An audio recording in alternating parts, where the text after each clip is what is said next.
இறுக்கமான முகத்துடன் வந்த விஜய் ஒரு கட்டத்தில் சிரித்து விட்டார்.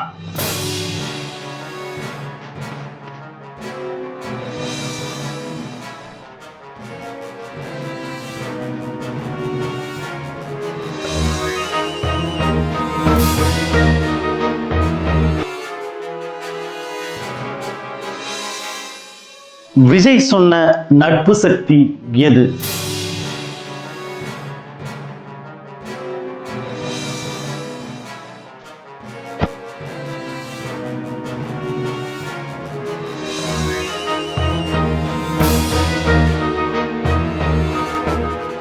வெற்றி கழகத்தினுடைய செயல் வீரர்கள் கூட்டம் நடந்து முடிந்திருக்கிறது. இந்த கூட்டத்தில் விஜய் பேசியிருக்கிறார். அவருக்கு முன்பாக கட்சியினுடைய நிர்வாகிகள் பலரும் பேசியிருக்கிறார்கள். அவர்களுடைய பேச்சு என்ன சொல்ல வருகிறது, விஜயினுடைய பேச்சு என்ன உணர்த்துகிறது என்பதை பற்றியெல்லாம் இந்த காணொளியில் நாம் விரிவாக பார்க்கலாம்.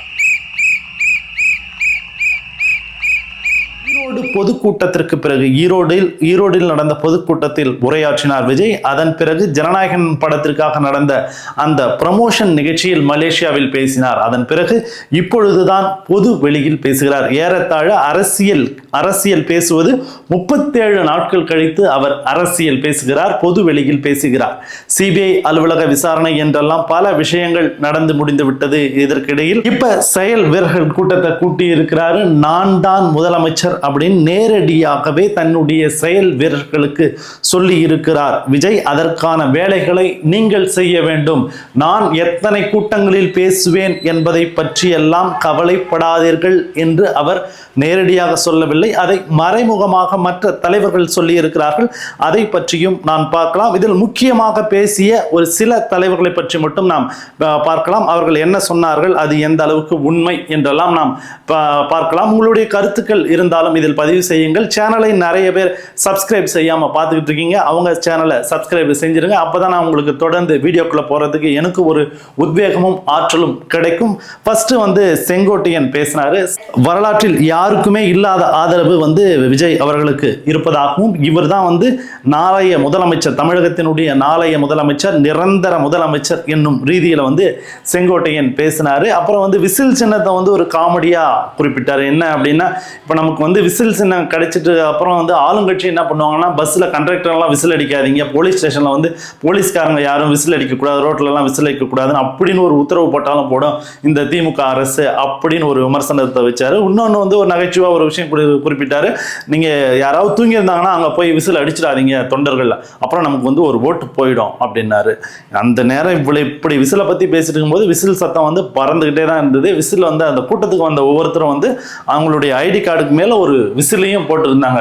இந்த செயல் வீரர்கள் எல்லாரும் விஜய் வந்ததுலேருந்து முடிகிறவரெல்லாம் அவங்க விசில ஊதிக்கிட்டே இருந்தாங்க. நம்ம ஆதவ் அர்ஜுனாவுடைய வாய்ப்பு வருது. ஆதவ் அர்ஜுனா என்ன பேசுறாரு அப்படின்னா, அவர் பேசுனது முக்கியமா ஒரு 3 பாயிண்ட். இது அல்டிமேட் ஸ்பீச். அவர் பேசுனதுல ஒரு முக்கியமா 3 அல்டிமேட் விஷயம் இருக்கு. அதை தான் நம்ம இப்ப பார்க்க போறோம். முதலமைச்சர் பேசினா 400 பேர் தான் பார்ப்பாங்க. எங்க அண்ணன் தளபதி பேசினாருன்னா 5 கோடி பேர் வெயிட் பண்றாங்க அவருடைய பேச்சை கேட்கறதுக்கு அப்படின்னாரு. இன்னைக்கு சூழ்நிலை சோசியல் மீடியாக்கள் அப்படி இருக்கிறது. இப்போ முதலமைச்சரோ அல்லது எடப்பாடி பழனிசாமி எதிர்கட்சி தலைவர்களோ இவங்க பேசுறதை கேட்கறதுக்கு ஒரு கம்மியான கூட்டம் இருக்கிறது சோசியல் மீடியாக்கள் என்பது உண்மைதான். அதே சமயம் விஜய் அவர்களுடைய பேச்சை கேட்கறதுக்கு 5 கோடி பேர் இருக்காங்க அப்படின்றது எந்த அளவுக்கு சரின்னு தெரியல. இன்னொரு விஷயத்தை நம்ம பார்க்கணும் அப்படின்னா, ஒரு பிரபலமா இருக்கக்கூடிய யூடியூபர்கள் போடக்கூடிய வீடியோவே மில்லியன் கணக்கில் போகுது. அவங்களுடைய யூடியூப் அவங்க போடக்கூடிய வீடியோக்கள் மில்லியன் கணக்கில் போகுது. மற்ற இடங்கள்ல அவங்க ஏதாவது பேசுனாங்களா, அவங்க பேசுறதுக்கு கூட்டமும் கூடுது.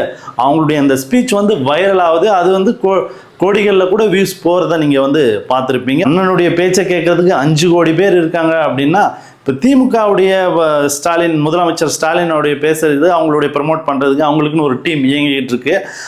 இப்படி அதிமுகவுக்கும் டீம் இயங்குது, நாம் தமிழர் கட்சிக்கும் இயங்குது. இந்த மாதிரியான டீம்கள்லாம் அவங்க ப்ரமோட் பண்ணுறது, அவங்க பேச்சை ப்ரமோட் பண்ணுறது, எந்த பாயிண்ட் எடுத்து போட்டால் வைரல் ஆகும் அப்படின்னு ஒரு டீம் இங்கே இயங்கிட்டு இருக்கு. இவருக்கும் ஒரு டீம் இங்கே வச்சிருக்காங்க. இவருடைய ஸ்பீச் முக்கியமானதை எடுத்து போடுறாங்க. இவர் பேசலனாவே, அண்ணன் பேசாமல் இருந்தால் கூட அவருடைய மவுஸ் குறையல, அவருடைய வாய்ஸ் எங்கேயும் ஒழிச்சிக்கிட்டு இருக்கோம் அப்படின்ற மாதிரி அதை தொடர்ந்து சோசியல் மீடியாக்களை பப்ளிசிட்டி பண்ணிட்டு இருக்காங்க. அதுக்காக ஒரு கட்டமைப்பை உருவாக்கி இயக்கி கொண்டிருப்பவர் தான் ஆதவ் அர்ஜுனா. இதெல்லாம் பார்த்துட்டு தான் அண்ணன் பற்றி போட்டாவே இவ்வளோ வியூஸ் வருது அப்படின்னு நினச்சிட்டு தான் 5 கோடி பேர் அண்ணனுடைய பேச்சை 5 கோடி பேர் அண்ணனுடைய பேச்சை கேட்பதற்கு தயாராக காத்துக்கிட்டு இருக்காங்க, சாப்பிடாது கூட அப்படின்ற ஒரு ரேஞ்சுக்கு அவர் பேசியிருக்காரு. சரி, இந்த பேச்சை இதை விட்டுருவோம். அண்ணனுடைய பேச்சை கேட்கறதுக்கு எவ்வளோ பேர் பார்க்குறாங்க கேட்குறாங்க அப்படின்றது விர்ச்சுவல் வாரியர்ஸ்களுக்கு அது தெரியும். அப்போ ஆதவ் அர்ஜுனாவுக்கும் அது தெரிஞ்சிருக்கும் அப்படின்ற மாதிரி நம்ம அதை விட்டுடுவோம். அடுத்து ஒரு முக்கியமான விஷயத்த சொன்னார். அண்ணன் சிபிஐ அலுவலகத்துக்கு உள்ள என்ட்ரி ஆனவொடனே அப்படியே திடு அப்படியே ஒரு 10 பேர் ஓடியாண்டாங்களாம். என்னடா அப்படின்னு பார்த்தா நானே ஷாக் ஆகிட்டுன்றார். என்ன ஷாக் ஆனார் அப்படின்னா 10 பேரும் அண்ணன் விஜய் கிட்ட செல்ஃபி எடுத்துக்கிட்டாங்களாம். செல்ஃபி எடுத்துட்டு அப்புறம் உள்ளே கூப்பிட்டு போய் உட்கார வச்சாங்களாம் அப்படின்ற மாதிரி சொல்லியிருக்காரு. அடுத்து இன்னொரு முக்கியமான காமெடி என்ன அப்படின்னா, விஜயுடைய ரசிகர்கள் தேர்தல் ஆணையத்திலும் இருக்காங்களாம். அதில் ஒரு ரசிகர் தான் விசில்ஸ்னா நம்ம தளபதி விஜய் அண்ணனுக்கு தான் கொடுத்தாகணும், இவ்வளோ எதிர்ப்பும் நாங்கள் சந்திக்கிறோம் அப்படின்றதான் ஒருத்தர் கையெழுத்து போட்டு கொடுத்துட்டாங்க. ஆதவ் அர்ஜுனாவுக்கு இது தெரியும், நம்ம அங்கே உட்காந்துருக்க நம்ம தளபதி விஜய் அவர்களுக்கும் தெரியும், நம்ம புசி ஆனந்த் அவர்களுக்குமே அதை பற்றி தெரியும், அந்த சின்னத்துடைய ப்ராசஸ் என்ன அப்படின்றது.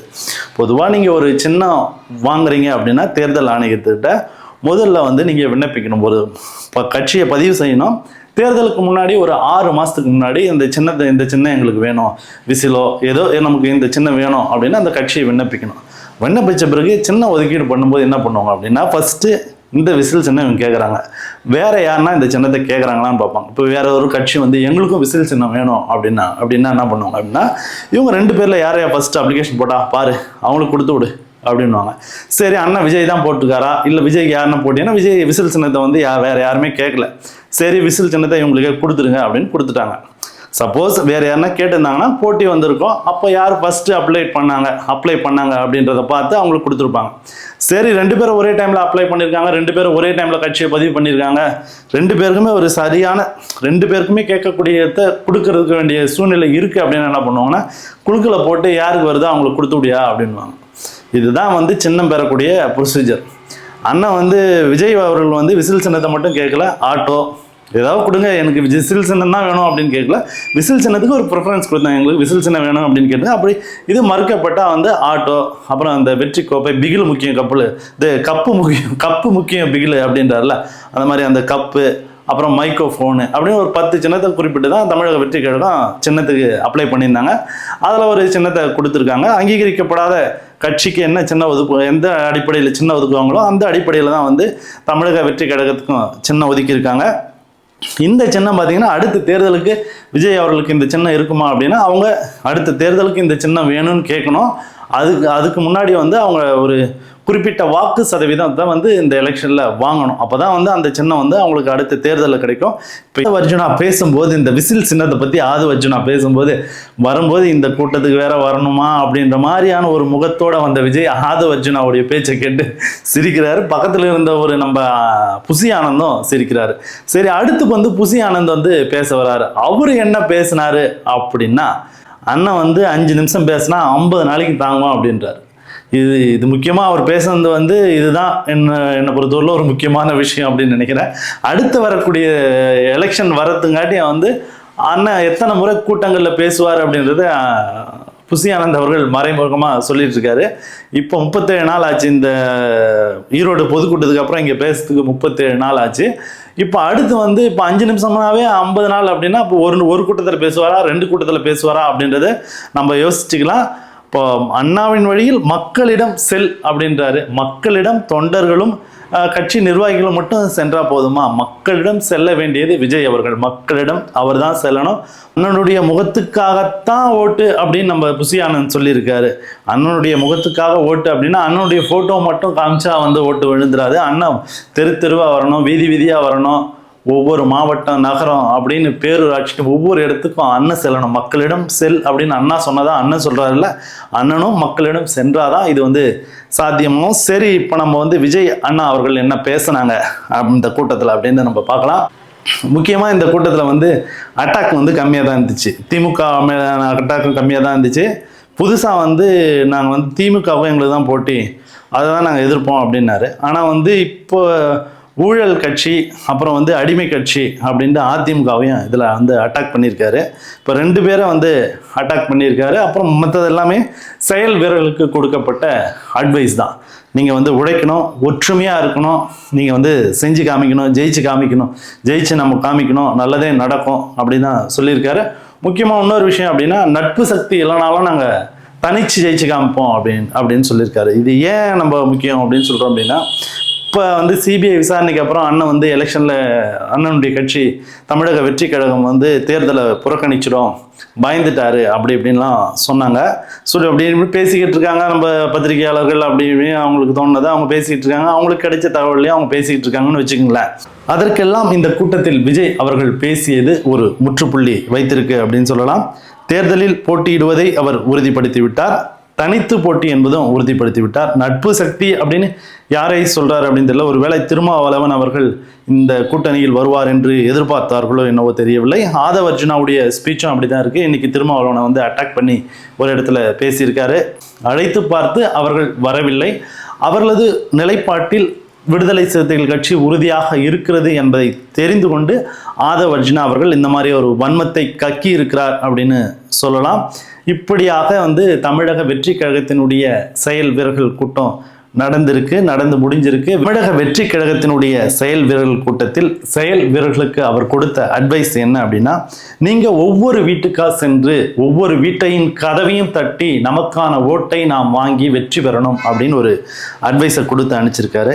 விஜய் அவர்களுக்கும் நாம் கொடுக்கும் அட்வைஸ் நம்ம சொல்லல, ஒரு யோசனை அப்படின்னு வச்சுக்கலாம். விஜய் அவர்கள் இந்த மாதிரி 30 நாளைக்கு ஒரு கூட்டம், 40 நாளைக்கு ஒரு கூட்டம் அப்படிலாம் போட்டா வேலைக்கு ஆகாது. அப்படிப்பட்ட முன்னாள் முதலமைச்சர் ஜெயலலிதா அவர்களை தேர்தல் பிரச்சார கூட்டத்தை வடிவமைத்தாங்க அப்படின்னா, அனல் பறக்கும் பிரச்சாரம், இங்க அங்க அங்க இங்க அங்க அப்படின்னு போய் பிரச்சாரம் பண்ணுவாங்க. அவங்களுடைய லிஸ்ட்டை தயாரித்து கொடுக்கக்கூடிய ஒரு முக்கியமான நபர், அதை செங்கோட்டையனை தான் நீங்கள் பக்கத்தில் வச்சுருக்கீங்க. அவர்கிட்ட கேட்டுங்க, எப்படிலாம் நம்ம பிரச்சாரத்தை வடிவமைக்கணும், எப்படி நம்ம அடுத்து பிரச்சாரங்களை பண்ணணும், எவ்வளோ மக்களை சந்திக்கணும். அண்ணா சொன்னதான் நீங்கள் சொல்கிறீங்கல்ல, அந்த அண்ணா எப்படி செயல்பட்டார்? ஒரு தொண்டன் வாசலில் நின்னால் அண்ணா பதறி அடித்து வீட்டுக்குள்ளேருந்து ஓடி வருவார்.